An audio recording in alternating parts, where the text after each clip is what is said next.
Shalom Bapak Ibu, Saudara-saudara yang kekasih dalam Tuhan Yesus Kristus.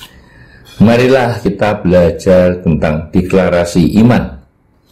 Dalam Imamat 26 ayat 19 dikatakan, dan aku akan mematahkan kekuasaanmu yang kau banggakan, dan akan membuat langit di atasmu menjadi besi, dan tanahmu menjadi tembaga.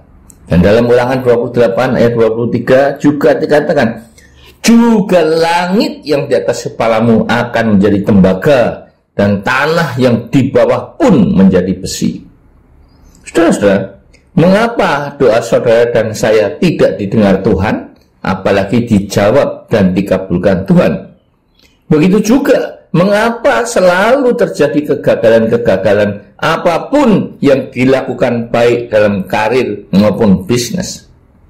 Ternyata kedua ayat di atas dengan jelas menunjukkan kepada kita bahwa ternyata Tuhan yang membuat langit dan bumi keduanya menjadi tembaga dan besi. Apa akibatnya jika langit menjadi tembaga dan juga dilapisi dengan besi?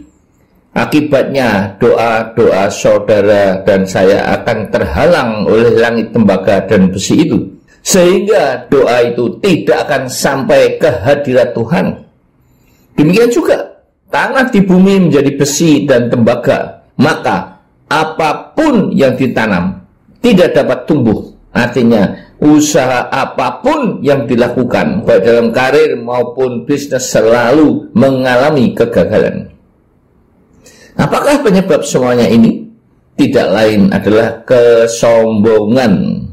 Seperti kata Tuhan, aku akan mematahkan kekuasaanmu yang kau banggakan. Itulah firman yang diucapkan Tuhan sebagai penyebab langit dan tanah keduanya diubah menjadi tembaga dan besi. Tuhan benci kesombongan oleh karena kekuasaan, nama besar, jabatan yang tinggi, kesuksesan baik dalam karir maupun usaha, sehingga saudara tidak pernah merasa bahwa semuanya itu karena Tuhan mengasihi saudara dan membuat saudara berhasil. Seperti Ishak yang walaupun menabur di tanah dalam masa kekeringan, tetapi dia menuai 100 kali lipat. Karena apa? Dikatakan dalam Alkitab, karena diberkati Tuhan. Saudara-saudara, apa yang saya alami selama 25 tahun hidup dalam kegagalan, sebab saya terlalu sombong dan naif untuk mohon pimpinan dan berkat Tuhan, baik dalam karir maupun bisnis, karena saya merasa dapat melakukan semuanya itu sendiri tanpa campur tangan Tuhan. Hal itu disebabkan oleh karena IQ saya di atas rata-rata.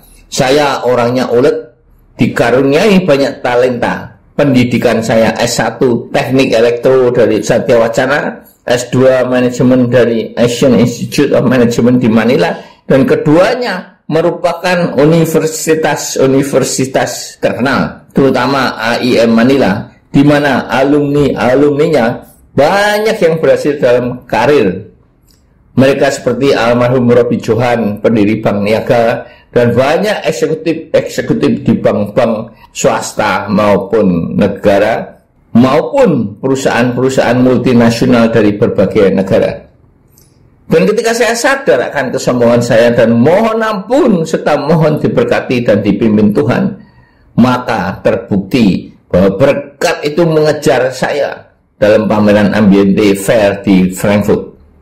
Jika sebelumnya tidak ada satupun pembeli yang masuk ke dalam pameran saya, apalagi memberikan pesanan, maka hari itu orang yang sama mencari saya sampai 6 kali untuk memberikan pesanan. Itu pun baru ketemu di saat pameran sudah ditutup. Dalam 2 Korintus 4 ayat 13 dikatakan, namun karena kami memiliki roh iman yang sama, seperti ada tertulis, aku percaya sebab itu aku berkata-kata. Maka kami juga percaya dan sebab itu kami juga berkata-kata. Saudara-saudara, lewat ayat ini Rasul Paulus mengajarkan 2 kata yang sangat penting, yaitu dengan iman, percaya, dan berkata-kata.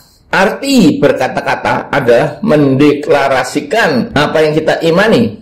Katakan dengan iman, aku percaya dan berkata-kata bahwa langit maupun tanah, tembaga dan besi dalam nama Tuhan Yesus keduanya sudah dibongkar, sehingga langit di atas kita tidak menghambat doa kita untuk sampai ke hadirat Tuhan, yang juga sudah menyediakan lubang di surga agar doa kita bisa sampai ke hadiratnya untuk didengar, dijawab dan dikabulkan jika sesuai dengan kehendaknya. Selanjutnya, katakan dengan iman juga, aku percaya dan berkata-kata bahwa apapun yang aku lakukan di dunia ini, yaitu katakanlah harapan dan keinginan saudara akan masa depan saudara, dalam nama Tuhan Yesus akan diberkati dan dibuat berhasil.